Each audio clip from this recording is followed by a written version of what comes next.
విలేజ్‌లో ఉండే ఒక షాప్ కీపరు ప్రతిరోజు కూడా ఆ ఊళ్ళో ఉండే ఇంకో రైతు దగ్గర కేజీ బటర్‌ని తీసుకుంటాడు. కేజీ వెన్నను డైలీ తీసుకుంటాడు. అయితే ఇలా కొన్ని రోజులు జరిగిన తర్వాత ఆ షాప్ కీపర్‌కి ఒక డౌటొస్తుంది. ఇదేంటి నేనిలా రోజు వెన్న తీసుకుంటున్నాను కదా! నాకు కరెక్ట్‌గా ఇస్తున్నాడా అని చెప్పి ఇన్నాళ్లు కాటా వేయని అతను ఈ రోజు ఎందుకో కాటా వేయాలి అనిపిచ్చి తూకం వేస్తాడు.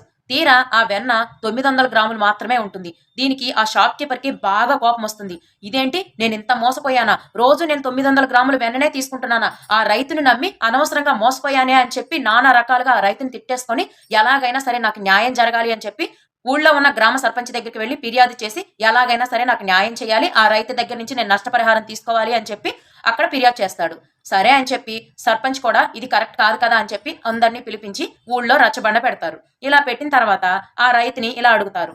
ఏంటి నువ్విలా చేయటం న్యాయమేనా? నువ్వు రైతువు కదా! ఇలాంటి పనులు చేయొచ్చా? నువ్వు ఆ దుకాణదారుడికి 900 గ్రాములు మాత్రమే వెన్నవిస్తున్నావంట. దానికి జరిగిన నష్టపరిహారాన్ని నువ్వు చెల్లించాల్సిందే అని చెప్పి ఆ రైతుకి శిక్షగా చెప్తాడనమాట ఈ సర్పంచ్. అయితే రైతుకి కూడా మాట్లాడే హక్కు కొంచెం ఉంటుంది కదా! ఈ రైతు ఏం చెప్తాడంటే, అయ్యా నేనైతే నా దగ్గర తూకం వేయటానికి ఎటువంటి కాటాను, ఎటువంటి త్రాసులు నా దగ్గర లేవు. నాకు అంత స్తోమత కూడా లేదు. నేనేం చేశాను అంటే, నేను ప్రతిరోజు ఆ దుకాణదారుడికి వెన్నిచ్చినప్పుడు అదే షాప్‌లో కేజీ గోధుమలు తెచ్చుకుంటాను. ఆ కేజీ గోధుమలు ఎంతైతే బరువుంటాయో, ఆ బరువుతోనే నేను వెన్నని తీసుకెళ్ళి ఆ షాప్ కీపర్‌కి ఇస్తాను. ఇక్కడ తప్పెవరిదో మీరే చెప్పండయ్యా అని ఆ రైతు సమాధానం చెప్తాడు. ఇంకా అక్కడ ఉన్న వాళ్ళందరికీ బుర్ర బద్దలైపోయి ఈ దుకాణదారుడికి ఒళ్ళు జలకరిస్తుందనమాట.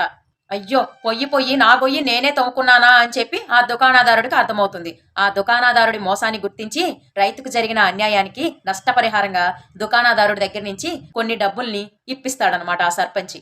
చూసారు కదా! మనం ఎవరికైతే అన్యాయం చేయాలి అనుకుంటామో తిరిగి మనకే వస్తుందండి.